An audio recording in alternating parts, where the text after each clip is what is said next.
Nityananda. Hi. Hi again. This is Diya again. We meet again finally in Paramashivoham in Bangalore Adinam. Wonderful. So many people, my audience know you already, and I heard that at the airport they all told like, "Oh, we know you." Yeah. Exciting. I was like, China knows me. Oh, really? Yes, that's true. So I will take this in Chinese. 大家好，我们又来到了Diya 的这个时间了，因为我们之前呢在之前的录像中采访过他，有很多中国朋友都认识他了。这次来 Paramashivoham 有很多人在机场都跟他讲啊，你是Diya，我们认识你这样。So how have you been doing after the yoga teacher's training? Yes. Any change in life after the yoga teacher training until now? Yeah, definitely. A lot of healing has happened, and it's like the next level. Like my body's preparing for like next level powers, and yeah, like the Akashic readings that we're doing for Paramashivoham. That was definitely like an amazing experience, because we had to literally awaken like Kailaasa, the Lord of Time and Space, into us. And then you have to see like in golden letters. Did you see golden letters? Like I saw flash, like slight of it, but it's not clear yet. Yeah, but it's coming. It will come. Actually, the best experience I had was when my partner asked, "What job do I do?" And I looked through the third eye during the Akashic reading, and I saw that. So I visualized Swamiji with 25 heads and 50 hands, and I saw that it was so weird because I saw he's a sales manager. And I saw, but he was also a mechanic, and I saw he has no job. Wow. I was like, so in detail. Wow. Yeah, but like no job, mechanic, and sales manager. Yes. What? So I just wrote everything down. Because in a Akashic reading, you forget after. Yeah. Usually. Yeah. So I slightly forgot a little bit. So then I wrote it down, and then after that, when we had to share, I told him, I saw that you were a sales manager, you had no job, and you're a mechanic. And he's actually from Malaysia. He said, yes, I used to be a sales manager. He has no job right now because he's taking a break. And he like wanted to be a mechanic when he was young. Oh, wow. Yeah. So I was That's amazing. Oh, awesome. That's so much revealed. Yes. Wonderful. I was that was like, whoa. I'll translate. Yes. 我问他呢，你从这个瑜伽老师课程结束之后到现在有什么样的变化吗？他说，有很多进步，然后是在为了 Paramashivoham 做准备。他说这次超能力很强，比如说阿卡西阅读，然后他就我问他能读到金色的字吗？他说可以看到这个闪现的，但是还没有特别稳定。然后他说有一次难忘的经验就是对方问他什么职业，然后他说你是销售经理，你是机械工程师，然后你没有工作，看到这3点。然后呢，对方就跟他揭示了，原来他之前呢是做销售经理的，但是他现在就是辞职了，没有工作。然后他就是从小一直想做这个机械工程师的，所以就是说的都很正确。他也觉得自己就是这个超能力很有趣，这样。So, did you do a lot of yoga and after the previous program until now, or? Yes. My favorite one was Kundalini Raju Yoga. Okay. Yeah. 他说他最爱绳瑜伽这样。And I was like so amazed. Do you get a chance to do it? Where you stay? Where you live? No, so that's what happened because I love doing it. I did the 108 asanas. Yes. But we can't do the rope yoga because we That's don't have true, any ropes. Yeah, so when I came to Paramashivoham, I was like, because that's my favorite part of yoga. So I haven't done Kundalini Raju for like 3-4 months now. So like obviously, you know, the flexibility like for normal people goes off. So I was also expecting that. And then my presenter was like, Diya, why don't you demo for everybody? And usually you put basma on your toes and everything. And I didn't put anything because I forgot about it. And then I was like, oh, okay. She put me in this spotlight. And then everybody's looking and they're all like, oh, she's going to do amazing stuff now. And I was so nervous. I was like, Swamiji, I have done yoga for like so long. I didn't even warm up and you're just putting me on the spot. And then I tried to tell Mom Priscilla, but I didn't get the chance. So I was like, okay, I have no choice now. So I just like connected to Swamiji and I just went for it. And yeah, it actually, like so climbing the rope, even though it's one of the first things you learn, for me, climbing the rope to the top is like a huge deal because I'm short. So I have to climb a lot more. And then you have to climb back down. And then I was like, oh no. And then because she can only help me to like a little point, and then I have to touch the top by myself. So I was like, oh, okay, let's do this. But then because like yoga that we learn here is like a ritual, like literally I could tell like Swamiji just took care, you know, and like everything went fine. Yeah. Oh, nice, wonderful. 我问他瑜伽老师课程结束之后有做很多瑜伽来准备吗？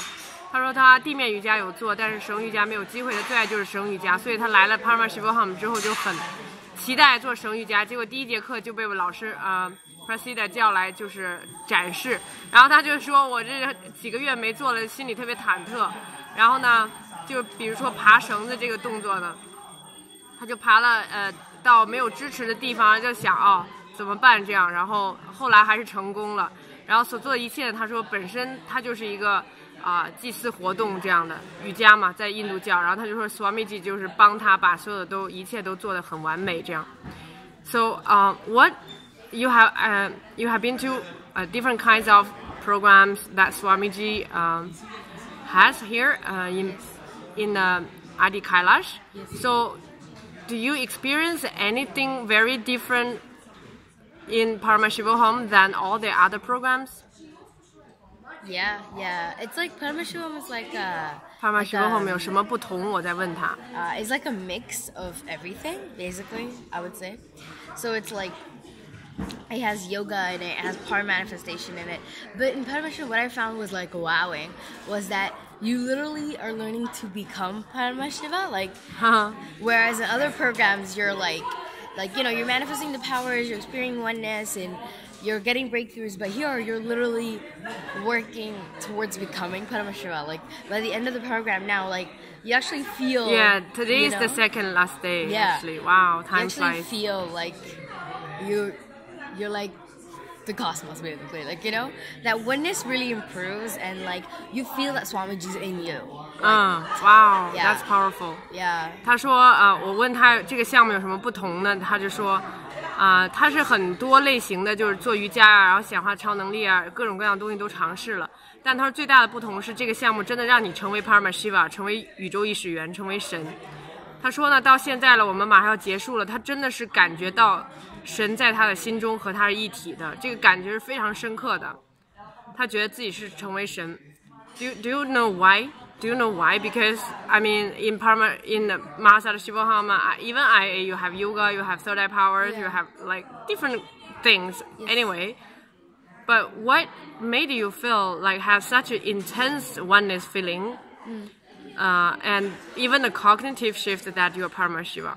Yes, in this program. Anything you can tangibly cognize? I mean, quite often, even after 1 or 2 years, we suddenly sometimes realize, oh, this is what Swamiji did for during that darshan and that program. Like, especially when we are still in the program, it's really difficult for us to understand what what our body and mind and soul are going through, and what exactly changes are and why things are happening like that.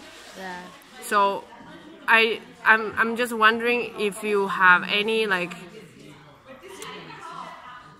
strong experience. Yes, like why this Paramashivoham has developed so deeply in your being.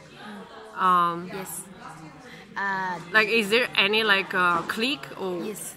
There was? Yeah. Oh wow. During Kailaasa darshan. Really? Yeah, that was like Swamiji, like you could when I saw him, and it's like like in the beginning, I was just like, because he's not in person, like I was a little bit like, oh, like if Swamiji was in person, it'd be so cool. But when the Kailaasa darshan happened, I actually experienced the Divya Sharira. You know, like everyone's talking about Divya Sharira, and like, you know, like Swamiji's literally there, and the ground is shaking.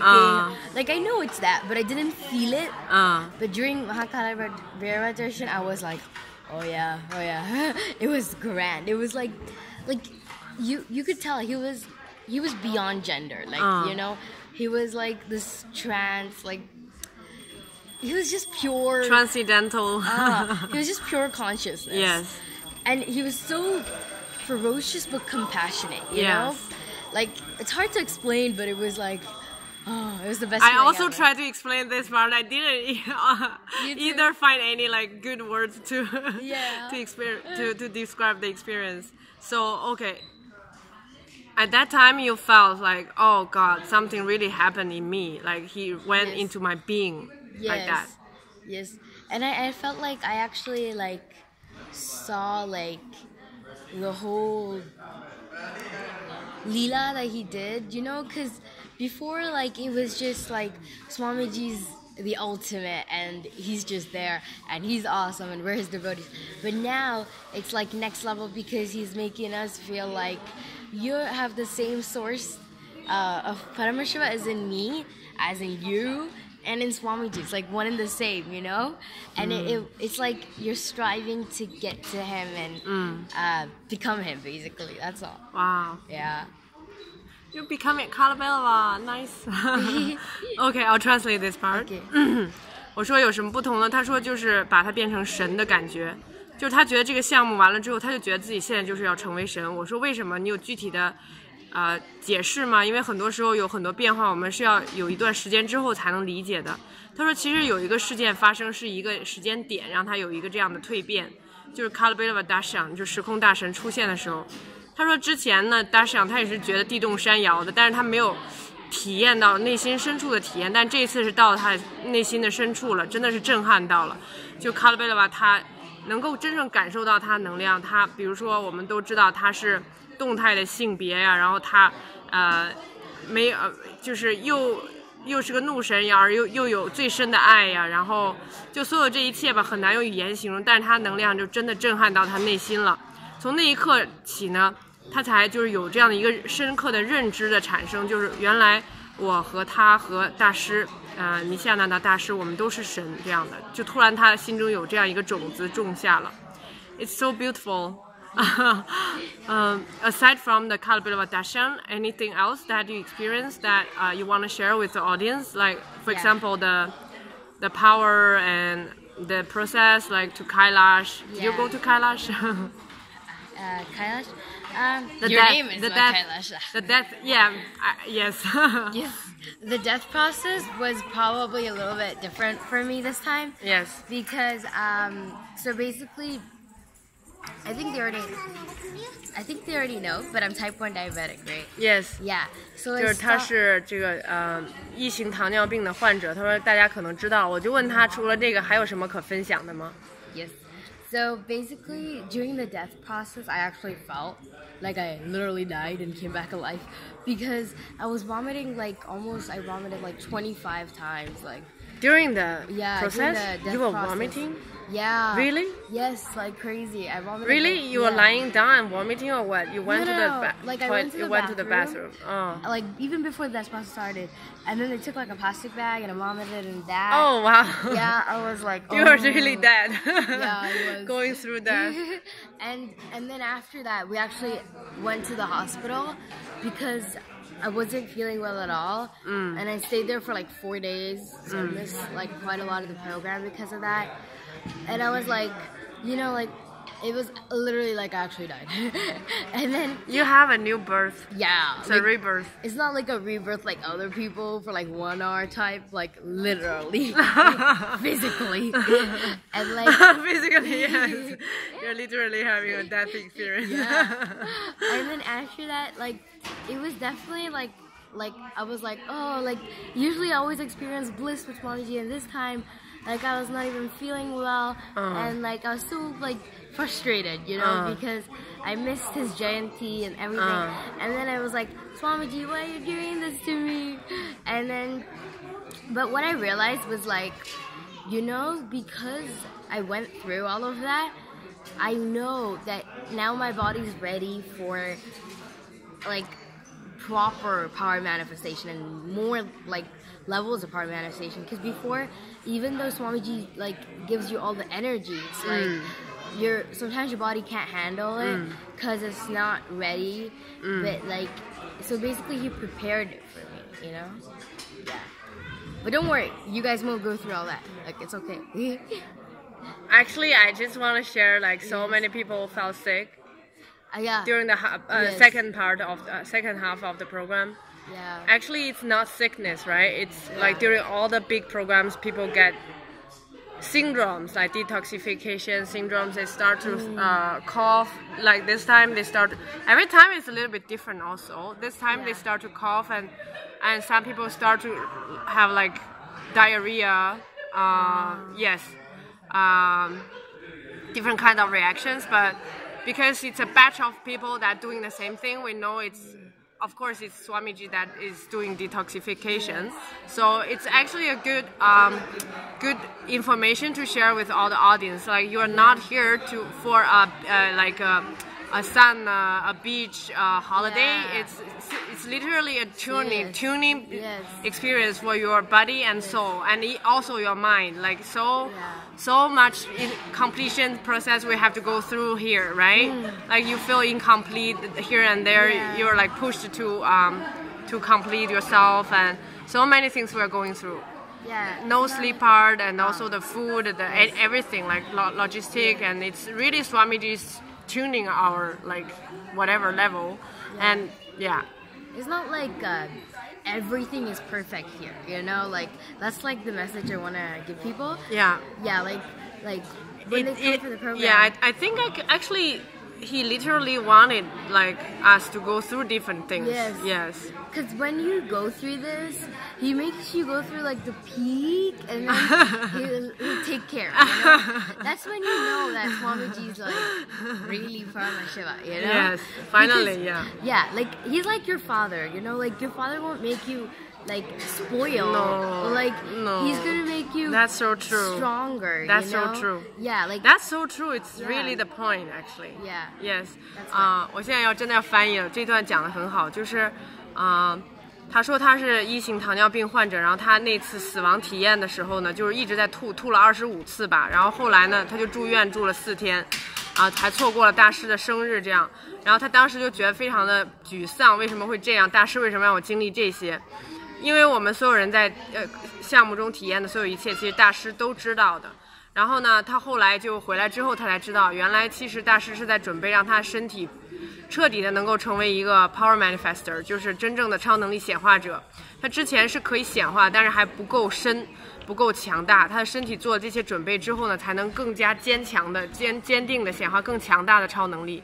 所以他觉得这个是大师给他的爱的方式。然后我呢就跟他分享，我说很多人都以为我们是来这个度假呀，来被照顾，其实不是的，就是所有的人都，大多数人都体验了就是生病的这个感觉，最后又咳嗽又拉肚子的。其实这些都是我们在解读的过程身体反应，然后还有很多的就是身心灵各个方面的一些训练。包括很多人有不圆满，然后要不停的圆满呐，我们睡觉睡不好，吃饭他们不习惯等等这些所有的一切吧。然后呢，其实大师就是在不同层面上的训练我们，让我们从人变成神的这样一个过程。然后他最后结尾是一个非常好的结尾，他说，其实师父就是父亲，他不会对你做只是宠爱你的事情，他会只是做正确的事情，让你变得更好。这样，这就是我们的项目。Yes, that was a beautiful ending, actually, what you said. That Swamiji is literally our father, and it's not only the sweet things he's giving, he's giving the right thing to us. Like he doesn't choose pleasure over right, you know? No. That's so true. Like, people need to understand that, like, if he was like a type of person, like if like that's when you know he's Paramashiva, because Paramashiva doesn't want you to just be like, of course he's like living in a bubble. Yeah, in a bubble, all safe. And, yeah, that's you won't grow like no, that, you know. 就是只是把你放在蜜糖里，你是不会成长的。这个才知道真的是大师 Paramashiva。 Yes, you have to like go through a little bit of hard times, you know. Like for some people, yoga was really hard because of huge incompletions with their body, or for some people, sleep. Giving up sleep is like a big deal, you know. 8 hours of sleep, that's what I need. Yeah. You know? Or like food, like for my friend, like food was so spicy for her. Yeah, but it all like the aushida in the food. That's why it's spicy. Like that's what she had to complete with, or the sleep. Like now that person could literally do so much more because of those 6 extra hours of aliveness that they have. Or the yoga, now they're so much fitter and they don't have to take all these drugs and antibiotics to take care of themselves, and so-called take care of themselves, temporary. So all of this that Swamiji does, like it's already like he planned it, you know. Yes. And it's like meant to happen. And it's for the better. 对 That's all. 他说就是大师就是不会做只是正确愉悦的，他只是会做正确的。他说大家的点可能都不一样，是食物啊，做瑜伽啊，或者是你就要睡8小时。比如说我就睡8小时，我来这儿就只是睡8小时，我不管怎样，这些人肯定就不圆满呢。然后吃饭，如果你不喜欢辣也会不圆满，不喜欢做瑜伽还要运动。但是到最后呢，其实如果大家真的做了，他会给你的人生一个很大的一个新的空间，你会发现自己的潜能。你会有一个很超脱的、很突破的这样的一个体验和状态，你的人生会变得非常的强大。这样，比如说你做瑜伽之后，你可能就再也不需要吃这个治疗抑郁的药了，或者是让你身体变好的药等等，所有这一切。Thank you, Diya, for such a wonderful sharing. Every time it's a pleasure to talk to you, and thank you so much for sharing with all the Mandarin speaking people, and we love you and look forward to meeting you again What's soon. bye in Chinese? 再见 And be blissful? That's a tricky part. 祝大家幸福再见 Be blissful 我说非常感谢 Diya， 我们非常期待再次跟他见面，谢谢大家，你点亮灯。